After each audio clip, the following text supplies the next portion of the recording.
புதிய பாடத்திட்டத்தின்படி முழுமையான கவரேஜ், 10 ஆண்டுகளின் கேள்வித்தாளின் தொகுப்பு தற்போது பரபரப்பான விற்பனையில். சுரா டெட் கைட் புதிய பதிப்பு அனைத்து புத்தக கடைகளிலும் கிடைக்கும். Also available at Amazon and Flipkart.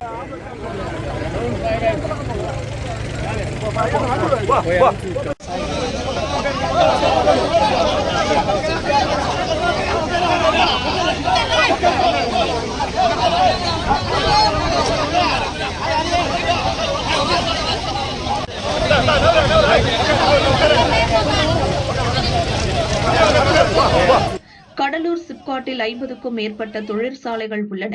அங்கு ஒரு தொழிற்சாலையில் ரசாயனம் செல்லும் குழாயில் வெடிப்பு ஏற்பட்டு ரசாயனம் வெளியேற துவங்கியது. அப்பகுதி முழுவதும் புகை மண்டலமாக காட்சியளித்தது. ரசாயன புகை அருகில் உள்ள குடிகாடு கிராமத்திற்கும் பரவியது.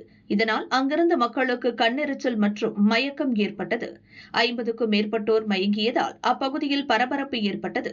அவர்கள் அனைவரும் ஆம்புலன்ஸ் மூலம் கடலூர் அரசு மருத்துவமனைக்கு கொண்டு செல்லப்பட்டனர். அவர்களுக்கு அங்கு சிகிச்சை நடந்து வருகிறது. 2021இல் இந்த தொழிற்சாலையில் ஏற்பட்ட ரசாயன கசிவால் 4 பேர் இறந்தனர்.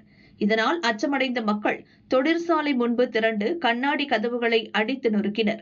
தொழிற்சாலை நிர்வாகத்தினர் மீது நடவடிக்கை எடுக்க வலியுறுத்தி சாலை மறியலில் ஈடுபட்டனர். அங்கு வந்த SP ஜெயக்குமார் மக்களிடம் பேச்சுவார்த்தை நடத்தி நிலைமையை கட்டுக்குள் கொண்டு வந்தார். இதைத் தொடர்ந்து கோட்டாட்சியர் சுந்தரராஜன், வட்டாட்சியர் மகேஷ், வருவாய்த்துறை மற்றும் மாசு கட்டுப்பாட்டுத்துறை அதிகாரிகள் தொழிற்சாலையில் ஆய்வு செய்தனர்.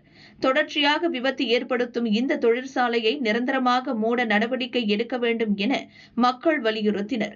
முழுமையாக ஆய்வு செய்து உரிய நடவடிக்கை எடுக்கப்படும் என போலீசார் தெரிவித்தனர்.